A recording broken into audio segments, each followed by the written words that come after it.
yang berkaitan dengan keamanan negara, yang berkaitan dengan alutsista itu ada yang bisa terbuka, tapi banyak yang memang harus kita rahasiakan karena ini menyangkut sebuah strategi besar negara. Nggak bisa semuanya dibuka kayak toko kelontong, nggak bisa. Nggak bisa. Ya tinggal dijelaskan saja. Jelaskan apa yang bisa dibuka, jelaskan apa yang tidak bisa dibuka. Sederhana. Ini bisa dibuka, itu nggak bisa dibuka, gitu. Simple. Termasuk saya kan bicara soal perumahan untuk rakyat, untuk TNI. Rasanya itu sih bisa dibuka. Dan ketika bicara pembelian alutsista bekas, bahkan pembahasannya pun membicarakan tentang harga yang kemahalan. Dan ada catatan dari Kementerian Keuangan. Kan tidak dibicarakan tentang spesifikasi alatnya. Misalnya mau beli miras, kan nggak dibicarakan tentang isinya mirasnya itu apa. Kemudian di dalam miras itu ada komponen-komponen apa. Nah itu rahasia, nggak apa-apa. Tapi satuan mirasnya kan kita boleh tahu dong.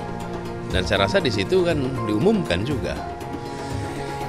Harus bisa menjawab dan jangan berlindung di rahan kerahasiaan ketika tidak bisa menjelaskan. Bapak Presiden menyampaikan, Bapak punya lahan lebih dari 340.000 hektar, sementara TNI kita, prajurit kita, selebih dari separuh tidak punya rumah dinas. Itu fakta, tidak perlu dibicarakan secara tertutup. Itu kekurangan yang harus kita perbaiki. Dan ketika tadi Bapak mengatakan, Bapak akan meningkatkan kesejahteraan. Pak, Bapak ini sudah Menhan selama 4 tahun, hampir 5 tahun. Bukan calon Menhan, jadi harusnya menunjukkan inilah yang sudah saya kerjakan, bukan mengatakan apa yang akan dilakukan. Nah saya menyampaikan, bila saya ditugasi maka kenaikan gaji dilakukan tiap tahun. Maka perumahan prajurit TNI dipastikan dibangun, sehingga mereka tidak perlu ngekos, tidak perlu mereka sewa, dan mereka bisa tenang. Mereka diminta mempertahankan setiap jengkal, tapi kita tidak memberikan tempat tinggal bagi mereka berdinas. Itu tidak benar, itu harus dikoreksi. Dari mana kita bisa menilai akurasinya? Jadi menurut hemat kami, bila ada di antara kami yang faktanya keliru, Bapak tunjukkan. Tapi kalau Bapak tidak menunjukkan, berarti memang faktanya benar. Itulah kenyataan yang ada di lapangan. Dan ini juga yang selalu kami gunakan. Kami gunakan fakta-fakta itu. Itulah sebabnya, Pak, kami melihat penting sekali untuk kita tenang, dingin, jangan emosional dalam menghadapi persoalan-persoalan kenegaraan, dalam menghadapi persoalan-persoalan pertahanan. Teoritis, tetapi yang nyata tentang masalah AI, cyber, teknologi tinggi dan sebagainya adalah sumber daya manusianya, awaknya. Saya begitu jadi menteri, saya membentuk 4 fakultas baru di bidang sains, teknologi, engineering, dan mathematics. Kita menyiapkan putra-putri kita terbaik untuk menguasai teknologi. Kalau tadi disebut ada yang teoritis, ada yang kedua tidak dilaksanakan. Jadi selama 5 tahun ini apa yang dikerjakan dalam mempertahankan sistem cyber kita? Mohon tenang. Justru di situ letak problemnya. Ketika kepercayaan dari Ibu dan Bapak Saudara sekalian diberikan kepada kami, maka kami insya Allah akan mengembalikan posisi Indonesia. Apa yang kita kerjakan di level dunia membuat Indonesia bisa menjadi tuan rumah di negeri sendiri. Itu tingkat keluarga. Pencurian ikan, pencurian pasir, itu menandakan bahwa kita kebobolan. Dan lebih jauh lagi, ironisnya, Kementerian Pertahanan menjadi kementerian yang dibobol oleh hacker 2023. Sebuah ironi, karena itu kita ingin mengembalikan. Dan 700 triliun anggaran Kementerian Pertahanan tidak bisa mempertahankan itu, justru digunakan untuk membeli alat-alat alutsista yang bekas. Di saat tentara kita lebih dari separuh tidak memiliki rumah dinas, sementara menterinya punya, menurut Pak Jokowi, punya lebih dari 340 hektar tanah di Republik ini. Ini harus diubah. Tambah lagi food estate singkong yang menguntungkan kroni, merusak lingkungan, dan tidak menghasilkan. Ini harus diubah. Kami akan memulai dengan kepemimpinan yang menjunjung tinggi etika, kepemimpinan yang mengandalkan data, informasi, kapasitas yang serius. Kita ingin Republik ini berperan di level global, dijaga secara serius untuk rumah tangga, untuk nasional, sehingga kewibawaan kita adalah kewibawaan berdasarkan kekuatan. Untuk itu kita butuh perubahan. Kita tidak mau banyak perubahan. Kita tidak mau yang sudah baik dirombak kembali dan bahkan dibawa mundur kembali. Kita tidak mau mundur ke belakang. Jadi sekedar melanjutkan apa-apa yang sudah dilakukan oleh Pak Jokowi bukanlah jawaban yang tepat buat bangsa Indonesia. Perbaikan. Bukan sekedar keberlanjutan, tapi perbaikan. Apa-apa yang sekarang sudah baik, kita terus perbaiki agar jadi makin baik lagi. Supaya jadi lebih baik lagi. Nah, ini yang penting. Pertanyaan berikutnya adalah siapa yang sanggup menjalankan keberlanjutan dan melakukan perbaikan tersebut? Pastinya orang tersebut bukan Pak Anies Baswedan yang malah mengusung tema perubahan dan mau membongkar habis pencapaian-pencapaian dari Pak Jokowi. Pastinya orang tersebut bukan Pak Anies ya. Dan juga pastinya orang tersebut bukan Eyang Prabowo yang sudah terlalu tua dan gak sanggup kerja belusukan seperti Pak Jokowi. Kalau kita mau melanjutkan pembangunan Pak Jokowi, pilihan kita mestinya sudah pasti. Pilihlah Ganjar Mahfud. Saya belum pernah mendengar secara jernih suara-suara elit PDI Perjuangan terkait dengan dukungan yang kuat kepada calon Presiden Ganjar Pranowo yang notabene adalah calon yang diusung oleh PDI Perjuangan. Saya tidak melihat strategi yang jelas ke arah mana kita harus memenangkan Ganjar dan Mahfud. Saya berharap waktu itu setelah ada pidato yang sangat heroik dari seorang Ketua Umum PDI Perjuangan, elit-elit PDI Perjuangan kemudian mengamplifikasi pidato menggelegar dari seorang Megawati Soekarno Putri. Kenyataannya tidak. Senyap. Ini ada apa? Saya tidak melihat geliat suara yang keras dari elit-elit PDI Perjuangan untuk mendukung kedua orang yang sudah dicalonkan resmi dari PDI Perjuangan. Belum terlambat menurut saya. Saya hanya menghimbau sekali lagi kepada elit-elit PDI Perjuangan untuk mulai turun ke bawah, merangkul organ relawan, mendukung organ relawan yang masif di berbagai daerah untuk memenangkan Ganjar dan Mahfud. Mungkin Prof. Mahfud dan Gus Muhaimin kurang paham dengan apa yang sudah saya paparkan. Saya tadi juga bicara masalah infrastruktur sosial stunting itu loh Pak. Ya tapi nggak apa-apa, saya perjelas lagi. Kita punya program makan siang gratis. Banyak yang nyinyir, tapi sekali lagi Pak, program makan siang gratis ini adalah investasi menuju Indonesia Emas. Program makan siang gratis 400T ini adalah stimulan untuk ibu-ibu, warteg-warteg, warung-warung, catering-catering yang ada di daerah. Bayangkan 400T mengucur ke daerah-daerah. Itu Pak yang saya maksud dengan infrastruktur sosial. Investasi ke depan untuk menuju Indonesia Emas. Ada euforia dari pendukung Gibran yang menganggap bahwa jawaban dari Gibran ini telak. Kenapa saya ngomong begini? Karena dia menganggap bahwa makan siang gratis ini untuk mengurangi yang namanya stunting. Cukup dengan 1 kali makan siang gratis setiap hari. Yang kedua, Gibran bilang ini adalah untuk stimulus ekonomi rakyat juga. Katanya untuk bekerja sama dengan warteg, catering, dan lain-lain. Yang saya mau tekankan dan pertanyakan di sini adalah, karena kita semua tahu lah ya bagaimana bentuk dari pemerintah ketika bekerja sama dengan para catering. Mereka tidak membayar secara disiplin per bulan dan mayoritasnya itu ditunggak sampai 2-4 bulan sekali baru dibayar. Nah, andai kata warteg itu bekerja sama dengan program makan siang gratis dan ditunggak per 3 bulan atau 4 bulan sekali, yakin ekonomi yang mempunyai usaha warteg itu akan naik? Yakin. Yang ketiga, kita bahas anggaran ya. Anggaran per tahun untuk makan siang gratis itu 450 triliun. Dan ini tentu Gibran dan Prabowo pasti juga kelimpungan untuk mencari dana talangan untuk menutupi harga pangan di berbagai daerah yang berbeda. Dan yang selanjutnya kita bahas dari mana anggaran dari makan siang gratis ini. Prabowo sudah menjelaskan bahwa anggaran dari makan siang gratis berasal dari refocusing anggaran pendidikan, BLT, bansos, kesehatan, dan lain-lain. Tahu nggak arti dari refocusing? Keren, bahasa kerennya itu refocusing. Tapi bahasa jeleknya itu memotong, mengurangi anggaran pendidikan sebelum dipotong aja. Itu masih ada ketimpangan. Pendidikan Indonesia masih belum merata di seluruh Indonesia. apa kabar kalau dana pendidikan itu dipotong? Ada berapa siswa lagi yang akan terenggut haknya hanya untuk makan siang gratis 1 kali per hari? Gibran bilang program makan siang gratis itu untuk investasi menuju Indonesia emas. Tapi kok indikasinya bukan malah investasi ya, tapi malah menghambat pertumbuhan negara menuju Indonesia emas. Kenapa demikian? Karena dari satu program saja, efek negatifnya itu berimbas ke kesehatan, pendidikan, sosial, dan lain-lain. Dan saya yakin mayoritas orang juga nggak sedetail ini melihat efek dari program makan siang gratis. Tapi semoga setelah ada yang melihat video saya ini juga bisa jadi bahan pertimbangan kalian untuk memilih capres atau wakil di 2024. Bayangin aja dengan uang 450 triliun, mereka cuma ngejalanin satu program. Tapi dengan uang yang hampir sama, Ganjar Mahfud bisa jalanin 21 program. Jauh kan kualitasnya?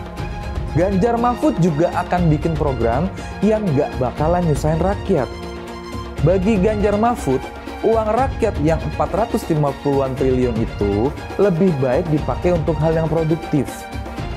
Itu artinya si Samsul bukan pinter, tapi dodol. Logikanya begitu kan? Bagi kita yang sudah biasa mengikuti Pilpres dari 2014, 2019 hingga hari ini, sebenarnya apa yang dilakukan oleh Prabowo dengan kata-kata endasmu etik itu bukan barang baru sebenarnya. Artinya ini adalah kejadian-kejadian yang selalu diulang oleh Prabowo ketika dia harus berada di titik puncak emosi yang tertinggi. Yang selama ini ditunjukkan dengan joget-joget, seolah-olah dia ini orang yang betul-betul gemoy dan sebagainya. Ternyata pada satu situasi tertentu, pada akhirnya emosinya betul-betul mencapai puncaknya. Sehingga kemudian dalam satu ruang tertutup di Rakernasnya Partai Gerindra, dia mengatakan bahwa endasmu etik. Sejak dulu Prabowo selalu melakukan blunder dengan menggetok-getok podium sampai podiumnya rusak. Ini kan kejadian yang sudah biasa, termasuk menyerang Pak Jokowi misalnya dulu dengan berbagai perkataan-perkataan yang juga endasmu, perkataan-perkataan yang tidak sepatutnya dilontarkan oleh seorang calon pemimpin ketika itu. Tapi lucunya lagi, oleh kalangan orang dekatnya dikatakan bahwa ucapan endasmu etik ini adalah bercandaan. Tapi kalau memang candaan, ternyata orang yang membocorkan video itu hari ini diburu. Itu yang dikatakan oleh media. Dan dia dianggap sebagai penyusup. Lihat rekam jejaknya. Jangan pilih orang yang pernah melakukan berbagai pelanggaran di masa lalunya. Marilah pilih mereka yang sanggup mengakselerasi bangsa ini ke depan dan sanggup mengakomodasi berbagai impian anak muda hari ini. Dari si penegakan hukumnya dulu. Maka kalau saya mulai dari sini, maka yang mesti dilakukan adalah pemiskinan. Yang kedua, perampasan aset.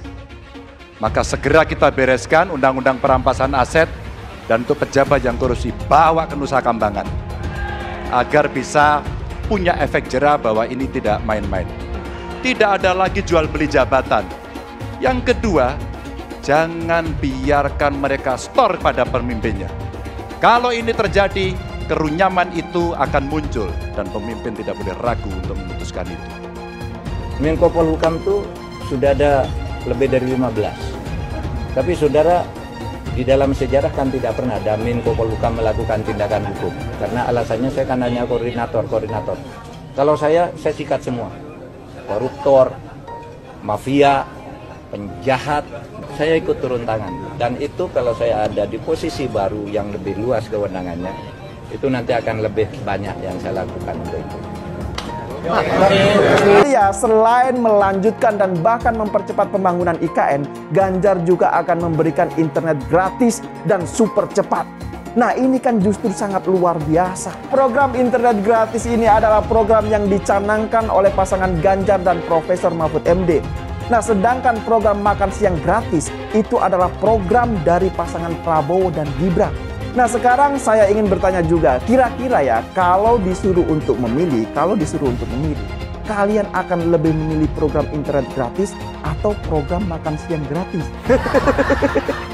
Ya, sekarang coba dibandingkan dengan program internet gratis yang dicanangkan oleh Ganjar Pranowo.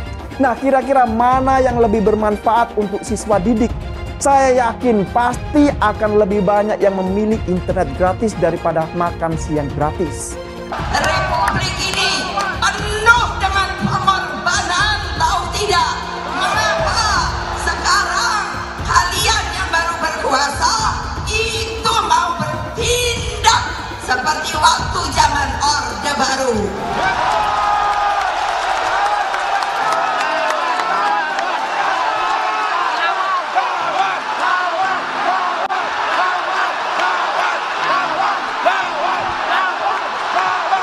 Berani tidak? Berani tidak? Berani tidak? Merdeka! Merdeka! Merdeka! Menang kita! Ganjar Mahfud! Satu putaran! Takut apa tidak? Takut apa tidak? Takut apa tidak? Yes, begitu dong. Mestinya ibu nggak boleh ngomong gitu, tapi udah jengkel tau gak? Nah, yang pasti kalau buat saya dibandingkan misalnya Pak Gibran jadi maju gitu, Mas Gibran gitu ya. Ya saya pilih Ganjar sama Mahfud lah, karena lebih teruji kan. Anda jadi wali kota baru 2 tahun 3 tahun kan belum teruji juga. Ini urus negara loh, mau jadi presiden loh. Kalau Anda belum lengkap, belum pernah di legislatif, belum nasional ya maksudnya DPR. Kalau di DPR kan boleh ngerti nih pemerintahan seperti apa. Anda belum pernah di eksekutif yang tingkat provinsi, Anda nggak ngerti jadi presiden nanti. Ini bukan soal belajar-belajar coba-coba loh. Ini negara dipertaruhkan untuk 2045. Kita kan mau mencapai 100 tahun ini mau jadi apa? Kalau coba-coba, ini negara sebentar lagi 300 juta penduduk kita. Mana boleh kita kasih orang coba-coba. Saya tidak meremehkan anak muda ya. Anak muda bisa lebih kreatif gitu ya. Tapi bicara tata negara, harus mengerti konstitusi. Anda bukan hanya untuk berani untuk maju. Kalau cuma berani maju, banyak bisa kita pilih orang berani maju. Tapi yang lengkap dengan track record ini kan butuh waktu pembuktian. Saya pasti pilih Pak Ganjar, Pak Mahfud yang lebih pengalaman. Saya tidak mau anak cucu saya harus nunggu sekian tahun lagi. Pengalaman Jakarta gitu kan, nunggu lagi mundur. Males sudah. Jadi kita nggak usah coba-coba deh. Udah jangan dengerin janji-janji manis orang. Lebih setuju lagi apa yang disampaikan calon presiden Pak Ganjar Pranowo. Tadi saya bisik-bisik ke beliau, Pak, nanti habis dilantik, besoknya langsung masuk ke kedaulatan pangan. Nggak usah lama-lama. Perencanaannya disiapkan sekarang, begitu dilantik besok langsung masuk ke kerja kedaulatan pangan. Sehingga swasembada pangan, ketahanan pangan, kedaulatan pangan itu betul-betul kita miliki. Dan saya yakin Pak Ganjar mampu menyelesaikan ini. Saya mensyukuri kenapa kalah, kenapa ditahan. Saya bersyukur atas itu semua. Saya coba bayangkan ya, kalau seandainya waktu itu kita menang gitu ya, hari ini belum tentu kita bisa nikmati seperti ini. Kita bersyukur 5 tahun Tuhan izinkan kasih ke orang yang pintar ngomong untuk kerja. Coba kalau kita bayangkan gitu ya, kalau kemarin saya masih jadi gubernur, ini saya udah turun ini. Tapi yang pintar ngomong itu dikira orang hebat kan? Ini lebih berbahaya tahun 2024. Langsung ketahuan karakternya. Langsung ketahuan itu. Di saya juga ada kutipan Pak di kamar saya Pak. Tulisannya, Jakarta telah mengambil keputusan yang fatal. Jangan hanya konsentrasi pada pembangunan benda-benda mati yang indah difoto dan bisa ditunjukkan dalam 5 tahun hasilnya. Kalau kita mau menilai sebuah janji, maka lihat janjinya, lalu lihat kenyataannya. Dulu janjinya apa ya? Dan ini aneh, betul-betul aneh. Ini bukan kampanye, tapi saya sampaikan sini. di satu sisi menyiapkan jalur-jalur air untuk dikirim ke laut, di sisi lain di lautnya dipasang dengan pulau reklamasi, tinggal tunggu waktu jadi rob, air balik. Dan ini melawan sunatullah. Kenapa? Air itu turun dari langit ke bumi, bukan ke laut. Harusnya dimasukkan ke dalam bumi, masukkan tanah. Di seluruh dunia air jatuh itu dimasukkan ke tanah, bukan dialirkan pakai gorong-gorong raksasa ke laut. Jakarta telah mengambil keputusan yang fatal. Bukan banjir, itu memang parkir air. Bukan banjir, itu memang parkir air. Masyarakat berkeliling dengan membawa toa untuk memberitahu semuanya, termasuk sirine. IKI Bond 82 miliar. Apa alat transportasi yang dimiliki oleh hampir setiap orang? Alat transportasi yang dimiliki semua orang adalah kaki. Kalau seandainya orang Jakarta percaya Pak Anies jadi gubernur pun, saya berani jamin kok dia akan lakukan normalisasi yang sama seperti saya lakukan kok. Gak usah bohong lah. Ketika air sampai di muara, maka siap untuk dipompa ke laut. Pancasila Soekarno, ketuhanan ada di pantai. Anak Tuhan dari mana? Kalau Yesus anak Tuhan, bidangnya siapa? Besok di seluruh wilayah Indonesia kami katakan dalam. Iblis hanya menggoda orang yang beriman. Makanya jarang-jarang orang kafir kerasukan setan. Yang kerasukan setan itu orang baik-baik. Jarang, saya belum pernah nengok Cina kerasukan setan. Pernah tak Ahok itu kerasukan setan? Enggak, setannya juga. Karena sesama setan jarang saling menggoda. Karena di salib itu ada jin kafir. Karena di salib itu ada jin kafir. Karena di salib itu ada jin kafir. Haleluya. Kepalanya ke kiri apa ke kanan? Kepalanya ke kiri apa ke kanan? Tetap percaya salib itu lambang mulia, bukan jin. Kok ketawa? Aku nggak nyindir siapa-siapa loh. Anies merupakan antitesis daripada Pak Jokowi. Antitesis artinya bertolak belakang dengan Jokowi. Anies sudah menyatakan tidak akan melanjutkan semua program dari Pak Jokowi. Jadi semua pembangunan yang dilakukan oleh Pak Jokowi akan dihentikan oleh Anies jika Anies menjadi presiden. Lagi pula Anies didukung oleh khilafah dan pendukung Anies adalah ormas seperti FPI dan HTI. Apa kita mau FPI dan HTI kembali di Indonesia jika Anies memimpin? Anies juga dikenal sebagai bapak politik identitas yang menghalalkan segala cara untuk menggapai kekuasaannya, termasuk menggunakan politik identitas berbasis agama. Lihatlah di kasus Ahok waktu itu. Kita sudah bisa melihat hasil kerja Anies selama 5 tahun di Jakarta. Tidak ada satupun janji yang dipenuhi dan tidak ada kinerja yang bisa dibanggakan. Dari DP 0%, OKOC, kelebihan bayar, Formula E, banjir, sumber resapan, jalan rusak, dan gonta-ganti nama jalan. Lihatlah rekam jejak Anies selama 5 tahun. Bayangkan Indonesia ke depan jika dipimpin oleh Anies. Dan bayangkan jika Anies menang. HTI dan FPI, ormas khilafah yang dibubarkan itu akan dikembalikan oleh Anies. Apakah kita mau Pancasila diganti jadi khilafah? Perkataan Ahok sudah terbukti dan Jakarta sudah menjadi korban. Jangan biarkan Indonesia menjadi korban kibulan Anies Baswedan. Umat minoritas, terutama kaum Tionghoa, tidak akan memilih Anies Baswedan. Mas Ganjar tampil dengan menjelaskan program, menjelaskan visi misi dia, menjelaskan berbagai persoalan dengan detail. Sementara Pak Prabowo dan Anies sibuk saling menyerang. Bahkan menyerang pada hal-hal yang tidak substantif. Menyerang pada hal-hal yang tidak berkenaan dengan tema debat malam ini. Saya sebagai pendukung Ganjar rasa-rasanya happy banget. Kelihatan banget penampilan Mas Ganjar sebagai calon presiden itu menunjukkan kelasnya. Menunjukkan kemampuannya, bahkan yang menurut persepsi publik itu jauh di luar wilayahnya selama ini. Soal pertahanan, soal hubungan luar negeri, dan hal-hal yang berkenaan dengan keamanan. Karena ya Mas Ganjar gubernur.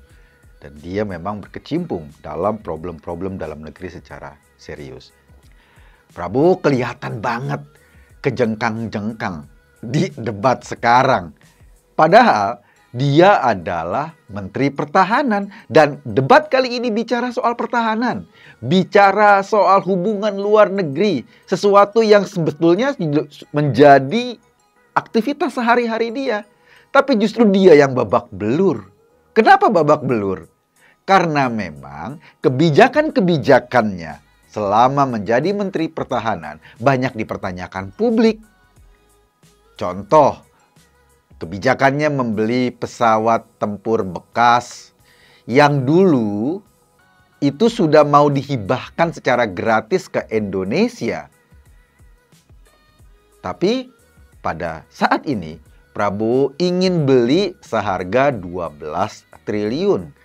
Dan alhamdulillah ternyata gak jadi beli karena Bu Sri Mulyani sebagai Menteri Keuangan itu sangat hati-hati dalam mengambil kebijakan berkenaan dengan keuangan sehingga pembelian pesawat itu dibatalkan. Jadi yang batalin bukan Pak Prabowo, tapi yang membatalkan karena kebijakan keuangan kita atau undang-undang kita itu sangat hati-hati dalam mengeluarin duit.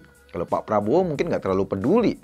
Pesawat bekas dengan harga mahal yang harusnya gratis, akhirnya juga dieksekusi untuk dibeli. Itu yang menjadi perdebatan serius.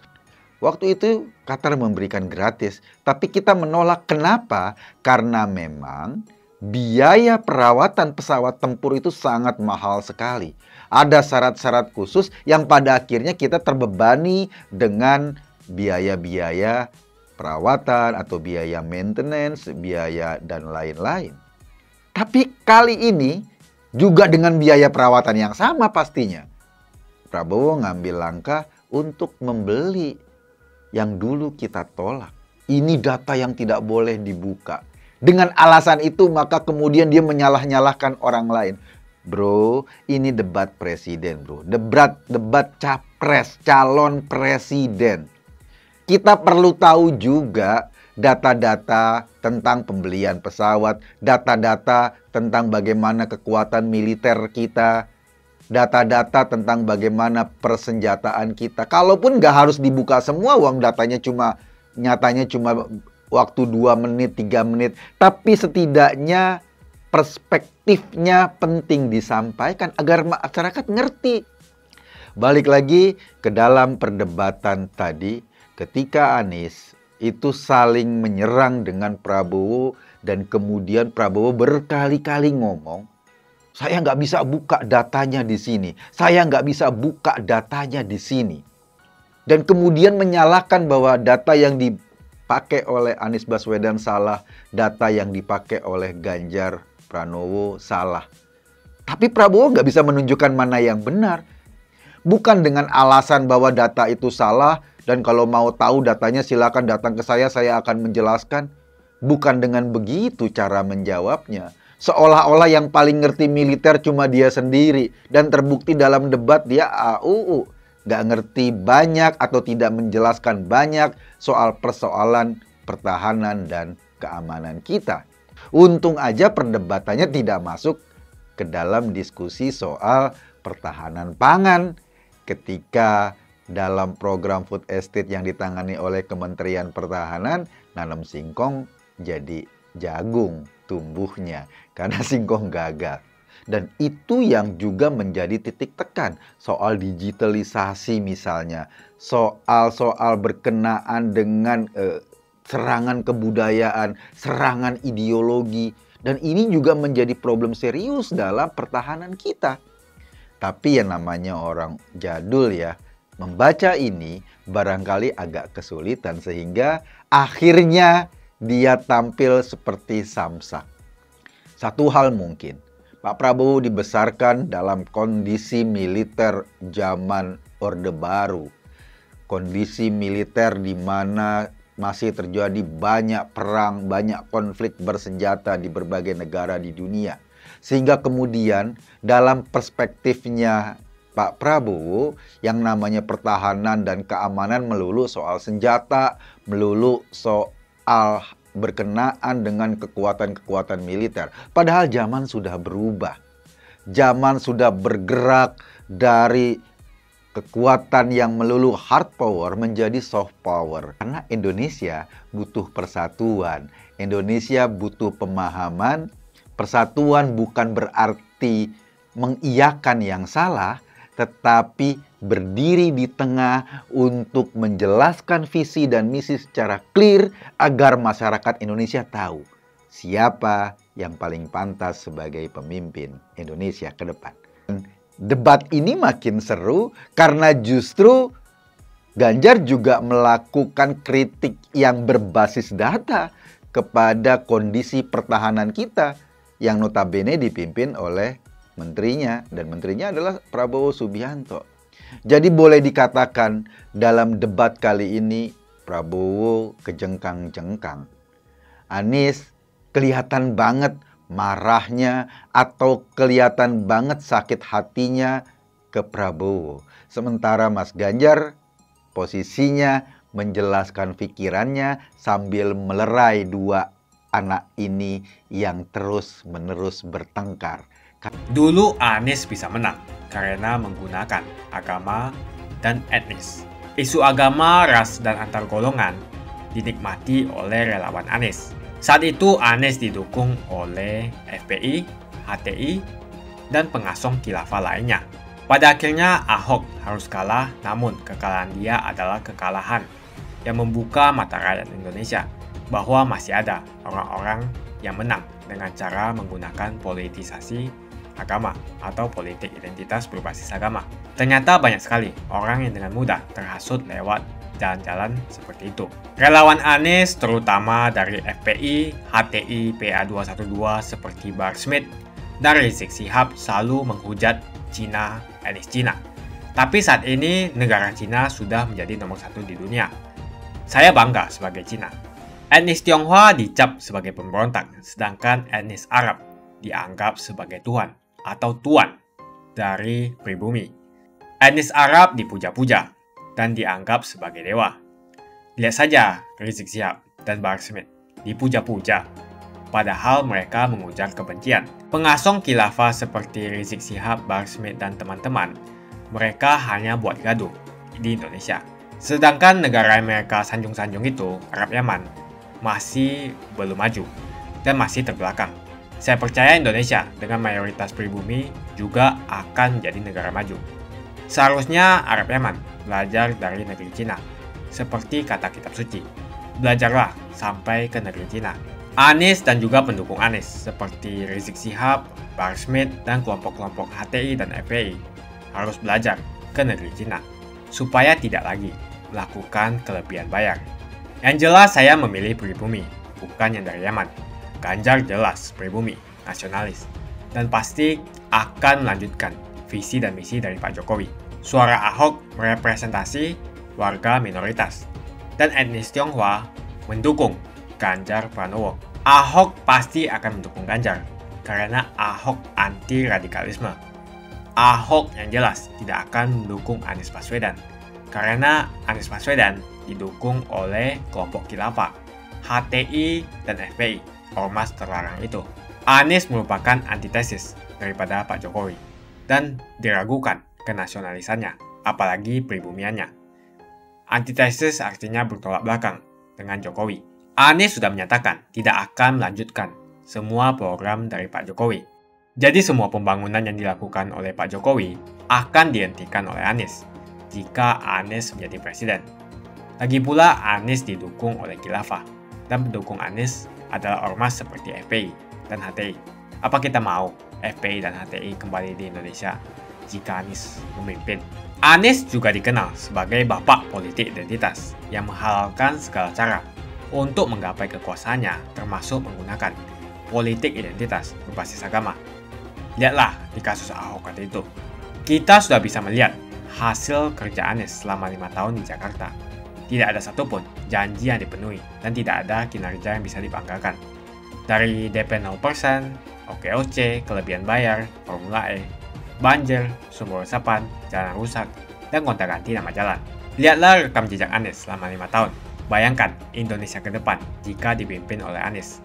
Dan bayangkan jika Anies menang. HTI dan FPI, ormas khilafah yang dibubarkan itu, akan dikembalikan oleh Anies. apakah kita mau Pancasila diganti menjadi khilafah? Bagian Indonesia Timur yang mayoritas non-muslim seperti Bali tidak akan setuju dengan khilafah atau sistem khilafah. Mungkin Indonesia akan bubar jika Anies menjadi presiden. Perkataan Ahok sudah terbukti dan Jakarta sudah menjadi korban. Jangan biarkan Indonesia menjadi korban kibulan Anies Baswedan. Umat minoritas, terutama kaum Tionghoa, tidak akan memilih Anies Baswedan. Saya yakin karma Ahok mengejar Anies Baswedan.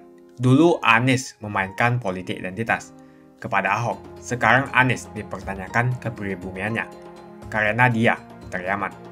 Itu saja opini saya hari ini. Tuliskan opini kalian tentang Anies Baswedan. Jika kalian setuju dengan pendapat saya di video ini, pastikan kalian menekan like di video ini.